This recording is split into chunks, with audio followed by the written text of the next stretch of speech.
Kif intom? Illum qed nitkellmu dwar il-melħ tal-art u d-dawl tad-dinja. Tinsewx tafsu like u subscribe? Grazzi li jissegwuna. Qari mill-ktib tal-profeta Iżajja. Dan jgħid il-mulej, mhux dan is-sawm li jiena rrid, li taqsam ħobżok ma' minnu bil-ġuħ u ddaħħal f'darek lill-imsejkem bla saqaf. Mhux li tlibbes lil min tara rwien u n-nies ta' darek ma tinsihomx. Imbagħad tifeċ bħażżerni id-dawl tiegħek u malajr talaqlek il-ġerħa tiegħek. Qudiemek timxi l-ġustizzja tiegħek u l-glorja tal-mulej timxi warajk. Jekk biss issejjaħlu iwieġeb il-mulej, jekk tajjatlu jgħidlek hawn jien, jekk tneħħi minn nofsok il-moħqrija, ma tmiċ subajk u ma tagħmilx deni bil-sienek, jekk int qalbek toħroġ għall-imġewwaħ u x-xabba qalb l-imnikket, imbagħad id-dawl tiegħek ifittx fid-dlam u s-swit tiegħek ikun bħal nofsinhar.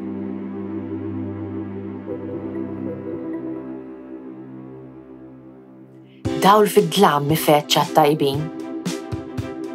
Dawl fid-dlam mifeċċ għat-tajbin. Twajjeb u ħanin il-bniedem sewwa. Tajjeb il-bniedem li jħennu jislef, li jmexxi ħwejġu bir-raqqa. Dawl fid-dlam mifeċċ għat-tajbin. Għax il-bniedem ġust qatt ma jitfixkel għal dejjem tibqa' t-tifkira tiegħu. Xejn ma jibża minn aħbar ħażina, qalbu qawwija bit-tama tal-mulej. Dawl fid-dlam mifeċċ għat-tajbin. Qalbu qawwija m'għandux imnix jibża, iqassam u jagħti lill-foqra.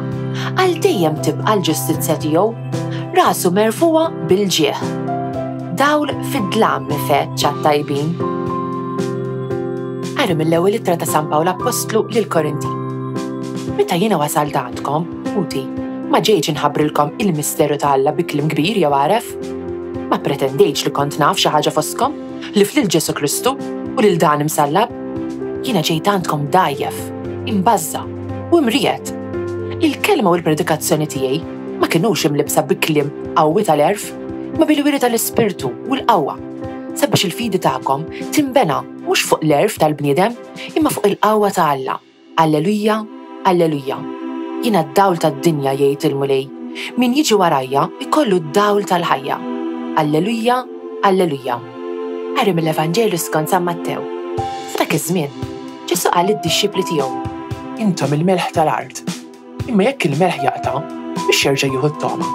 Ma jibqa' tajjeb għal xejn żjed li biex jintrema barra u jintrefess min-nies. Intom id-dawl tad-dinja. Belt li tkun qiegħda fuq muntanja ma tistax tinħeba. Anqas ma jixielu l-musbieħ u jqeduh taħt is-sieħ, iżda fuq il-mnara u hekk idawwa lil kull min ikun fid-dar. Hekk għandu jiddi d-dawl tagħkom quddiem il-bnedmin biex jaraw l-imejjel tajba tagħkom u jagħtu glorja lil missierkom li hu fis-smawiet. Illum hu l-ħames ħadd ta' matul is-sena u fil-Vanġelu nisimgħu mid-diskors tal-muntanja. Jissejjaħ hekk għax Ġesu kien qed jippriedka fuq muntanja. U għaw jitkellem u jixebbaħ id-dixxipli tiegħu ma' melħ, dawl u belt fuq muntanja. Għaliex? Dawn it-tliet affarijiet kollha huma ta' siwi għal xi ħaġa oħra. Ħadd ma jiekol imgħaref ta' melħ waħdu, imma l-melħ fih użu kbir. Niska ta' melħ fikla tagħtiha toma jitjieb. U fl-antik, meta kien għad m'hemmx friġġijiet, il-melħ kien jintuża biex jippreserva l-ikel. Il-melħ kien jintuża wkoll biex jeqret l-art tan-nies għax xejn ma jista' jikber fuq art milħa. Allura l-melħ iħawwar, jippreserva u jeqret. Id-dawl ukoll fih użu kbir, imma int ma toqgħodx tħares leħ għax hekk veru tista' tagħmel ħsara lil għajnejk. Id-dawl jiddi fuq l-affarijiet u jenna naraw fid-dlam. Jenna naraw ħwejjeġ tajba li kienu moħbija u ħwejjeġ żiena li kienu qed jistaħbew. Belt fuq muntanja ukoll fiha użu u aktar diffiċli tibni belt fuq muntanja milli fuq art għatja. Imma dan jgħin lin-nies biex jarawha u jsibuha mill-bogħod. Imma għaliex Ġesu jqabbilna mal-melħ, id-dawl u l-bliet fuq il-muntanji. Qed jipprova jurina li anke l-ħajja nisranija hi utli mhux biss għalina imma l-nies oħra. Aħna għandna nkunu bħal-melħ. Xogħolna hu li noħorġu l-aħjar fin-nies u nwaqfu dak li hu ħażin fid-dinja ta' madwarna. Għandna nkunu dawl, ngħinu nies oħra jaraw ċar dak li hu tajjeb u dak li hu ħażin. Ma hemmx bżonn nkunu perfetti issa, imma propju issa id-dinja għandna bżonna.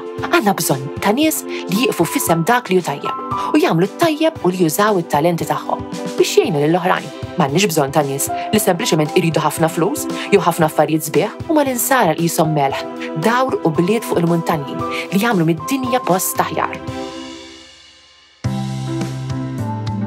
This Maltese translation was produced in collaboration with the Church in Gozo. Don't forget to like, subscribe, and support this channel on Patreon using the link in the description. Thanks for watching!